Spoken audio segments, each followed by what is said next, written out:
Hello friends, welcome to my YouTube channel. आज मैं आप सभी के लिए एक और मोटिवेशनल कहानी लेकर आई हूँ।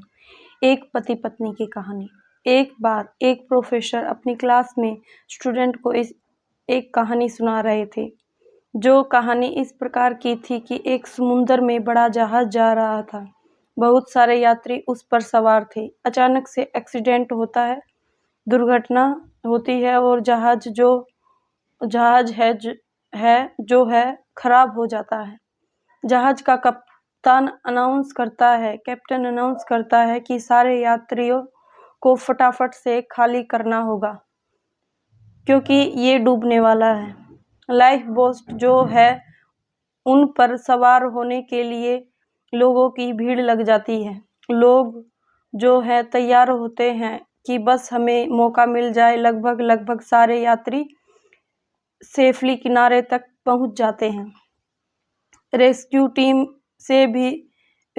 से भी आती है, लेकिन एक अंत समय आता है जब जहाज बस डूबने वाला होता है और सिर्फ एक ही लाइफ बोट बची थी। लेकिन जहाज पर 2 व्यक्ति थे।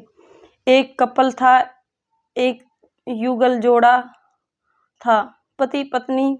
पति जो था वो पत्नी को धक्का देता है, जहाज पर ही रोकता है और खुद कूद जाता है लाइफ बोट पर और किनारे की तरफ जा रहा होता है।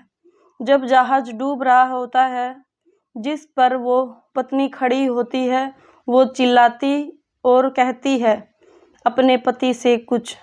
तो प्रोफेसर ने अपनी कहानी बीच में रोककर के बच्चों से पूछा कि क्या लगता है, क्या कहा होगा? तो सारे बच्चों ने कहा मोस्टली ये ने जवाब दिया कि सर कहा होगा आई हेट यू, तुमसे मैं नफरत करती हूँ। इतना प्यार किया और तुमने धोखा दिया।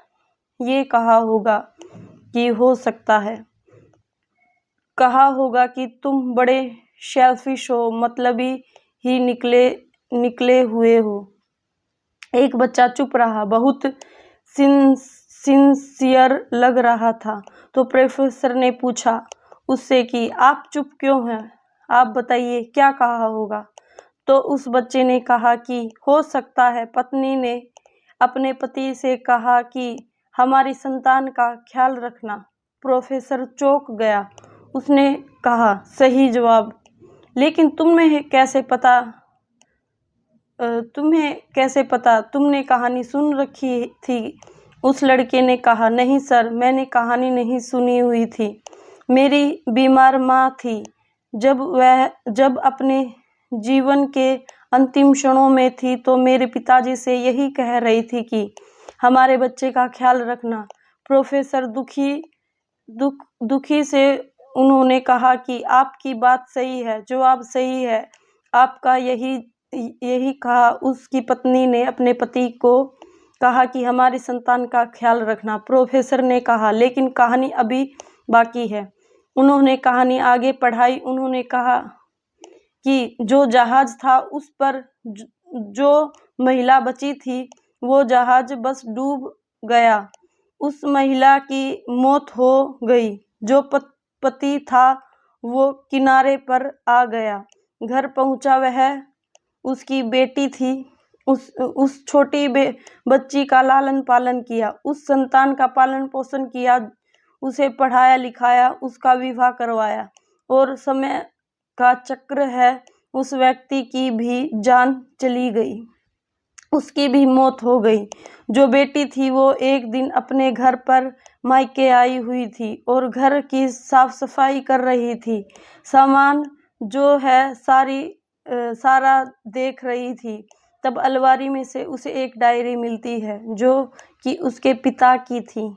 और उस डायरी में अंतिम पेज पर लिखा था कि मुझे क्षमा करना, मैं उस समय समंदर में तुम्हारे साथ समाना चाहता था, लेकिन चाह करके भी ऐसा नहीं कर सका। मुझे कठोर निर्णय लेना पड़ा। हमारी संतान को पालन पोषण आवश्यक था, इसलिए मैंने तुम्हें वहीं छोड़ करके खुद की जान बचाना मुनासिब समझा। मुझे मालूम था कि तुम बीमारी से ग्रस्त हो।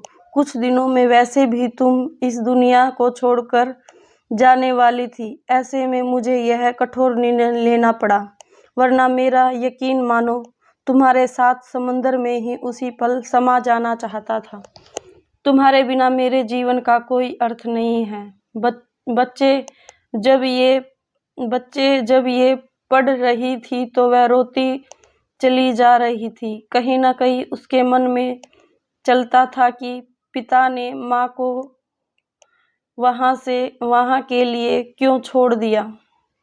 लेकिन उस दिन, उस क्षण से उसे समझ में आया कि पिता ने ऐसा